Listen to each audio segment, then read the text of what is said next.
प्यार का देवता भुना हुआ मांस खाना चाहता था। जैसे ही प्रेम देवता ने अपनी प्रलोभन की शक्ति का उपयोग किया, बृहस्पति को खुद को जलाने के लिए उकसाया गया तो सब भाग गए, लेकिन उनके सांस लेने से पहले ही बृहस्पति में तुरंत विस्फोट हो गया और पूरे आकाश में आग का समुद्र बन गया। एक महत्वपूर्ण क्षण में कुछ लोग मंदिर के किनारे से भाग गए, जिससे उनकी जान बच गई।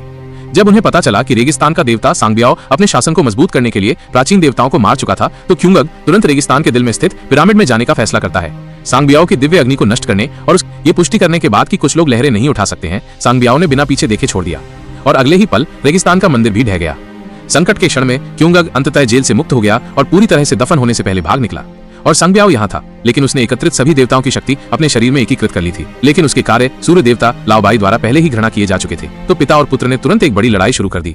शुरू में आदमी आत्मविश्वास से भरा था, क्योंकि कोई देवता नहीं था जो सूर्य की जलने वाली गर्मी का सामना कर सके। अप्रत्याशित रूप से सांगबियाओ ये विद्रोही चुपचाप एक चाल छुपाए हुए था। जब लाओबाई सावधान नहीं था, उसने तुरंत पलटवार किया। किसी भी स्थिति में उसने जानबूझकर सूर्य देवता को जीवन की नदी में डाल दिया ताकि वो गहरी नींद में सो जाए। और अगले ही पल पूरे तीनों लोकों में भारी बदलाव आया। सूर्य देवता के दमन के बिना विनाशकारी राक्षस तुरंत आक्रमण करने लगे।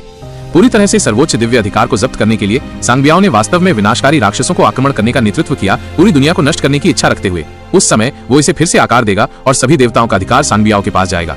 इस तबाही को रोकने के लिए क्युंगग ने तुरंत एक रथ बुलाया और वो और शियाओ शुआई जल्दी से निकल पड़े। अंत में सांगबियाओ को पकड़ लिया। उसके लक्ष्य को पूरी तरह तुरंत मौत की लड़ाई में लगे, लेकिन उनके कौशल में अंतर बहुत बड़ा था और क्युंगग जल्द ही समर्थन करने में असमर्थ हो गया। जब वो हारने वाला था, शियाओ शुआई भी अंततः गड़बड़ी में पहुंच गया और क्युंगग को सांस लेने का मौका मिला। और सांगबियाओ पूरी तरह से उत्तेजित हो गया, सीधे एक दिव्य कवच बन गया। वो उड़ गया और शियाओ शुआई को पकड़ लिया। उसे नहीं पता था कि वो दूसरे पक्ष की चाल में फंस गया है। पलक झपकते ही उसके सिर पर मौजूद शक्ति की आंख आदमी ने क्युंगग को फेंक दी और वो तुरंत नीचे गिर गया। दिव्य वस्तु और शियाओ शुआई के जीवन का सामना करते हुए आदमी थोड़ी देर झिझका, लेकिन फिर भी शियाओ शुआई को बचाने का फैसला किया। महत्वपूर्ण क्षण में क्युंगग, जो सच्ची न्याय की रक्षा करना समझ गया था, उसके शरीर के भीतर की मुहरबंद दिव्य शक्ति तुरंत खुल गई। वो फिर से बन गया आकाश का देवता जो स्वर्ग और पृथ्वी में उड़ता है। शियाओ शुआई को ठीक से रखने के बाद क्युंगग ने अपनी सारी नाराजगी ली और सांगबियाओ के साथ अंतिम लड़ाई शुरू की। अपनी चतुर चालों का उपयोग करते हुए आदमी ने सांगबियाओ को जल्दी से जमीन पर गिरा दिया। अंततः उसे निर्णायक रूप से पश्चिम भेज दिया गया। इस समय सूर्य देवता भी जागृत हो गए और तुरंत अपनी शक्तिशाली दिव्य शक्ति से विनाशकारी राक्षस को खदेड़ दिया। एक विश्व समाप्त तबाही अंततः समाप्त हो गई।